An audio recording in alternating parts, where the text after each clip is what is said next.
आजकल की दुनिया में फोकस बनाए रखना कितना मुश्किल है ना? हर तरफ डिस्ट्रैक्शंस हैं।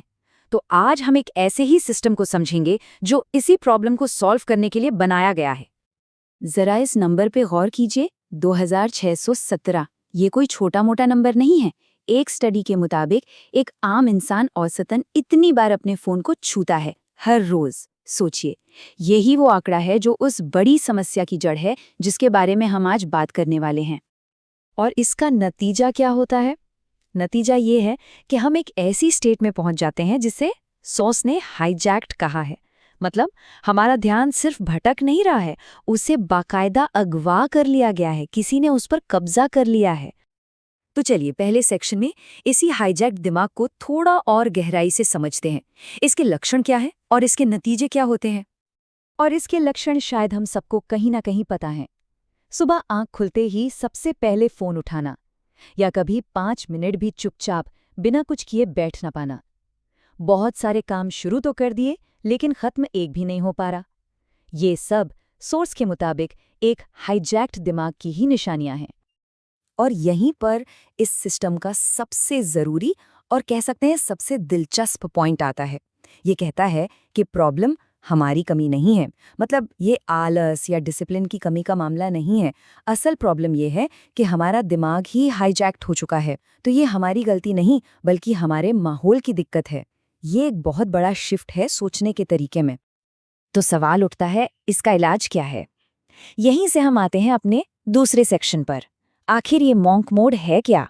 और ये बड़ा इंटरेस्टिंग है क्योंकि ये सिस्टम कुछ नया जोड़ने की बात नहीं करता, बल्कि जो गैर जरूरी है उसे हटाने पर जोर देता है।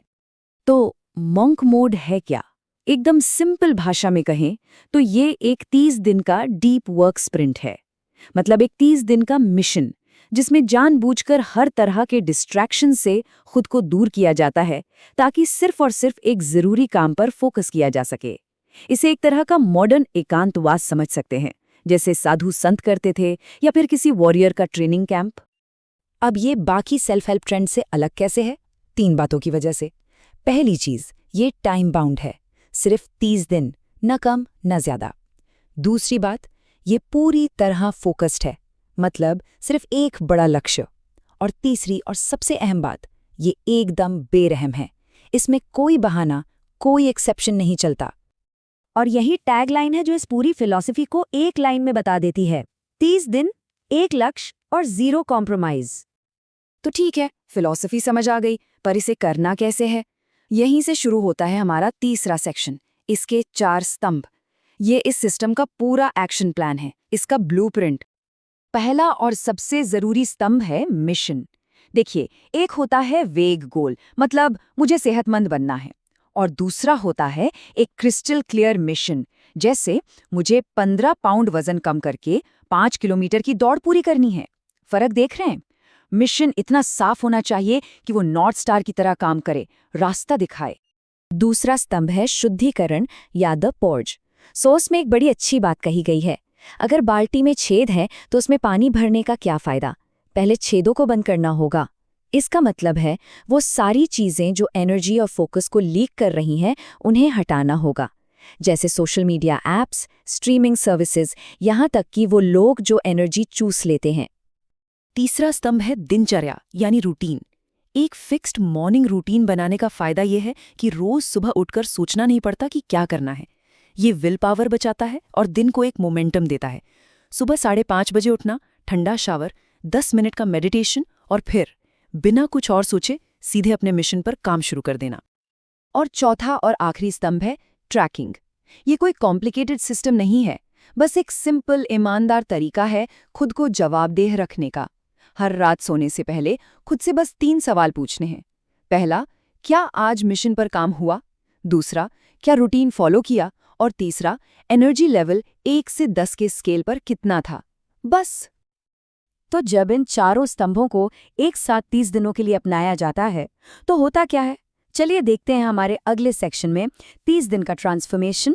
ये सफ़र कैसा होता है और इसके आखिर में क्या मिलता है? ये टाइमलाइन इन 30 दिनों के सफ़र को बहुत अच्छे से दिखाती है। पहला हफ्ता होता है द रेजिस्टेंस का, जब शरीर और दिमाग दोनों बगावत करते हैं।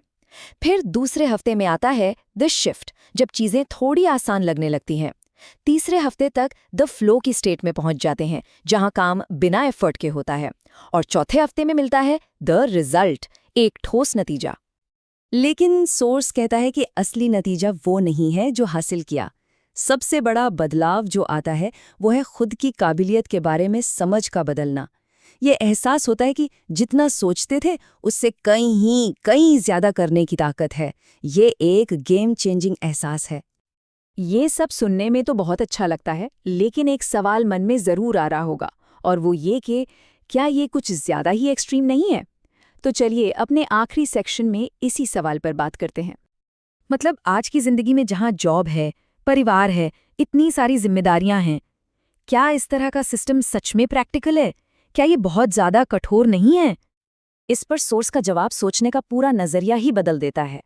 जवाब ये है कि असली प्रॉब्लम बहुत ज्यादा बिजी होना नहीं है। असली प्रॉब्लम है बहुत ज्यादा डिस्ट्रैक्टेड होना। मतलब मुद्दा टाइम की कमी का है ही नहीं, मुद्दा है हमारे अटेंशन के गलत इस्तेमाल का। और आखिर में सोर्स हमारे सामने दो रास्ते रखता है। एक रास्ता है उसी एक साल को बार बार दोहराते रहना, मतलब जहां है वहीं रहना। और दूसरा रास्ता है खुद पर एक दांव लगाना। ये सिस्टम अपनाना एक तरह से अपने भविष्य के लिए एक बहुत बड़ा फैसला लेने जैसा है। तो ये पूरा विश्लेषण हमें एक सीधे और शायद थोड़े चुभने वाले सवाल पर लाकर छोड़ देता है। आज से 30 दिन बाद क्या हाथ में सिर्फ बहाने होंगे या फिर कोई ठोस प्रोग्रेस होगी? यही सवाल मॉन्क मोड सिस्टम का असली चैलेंज है।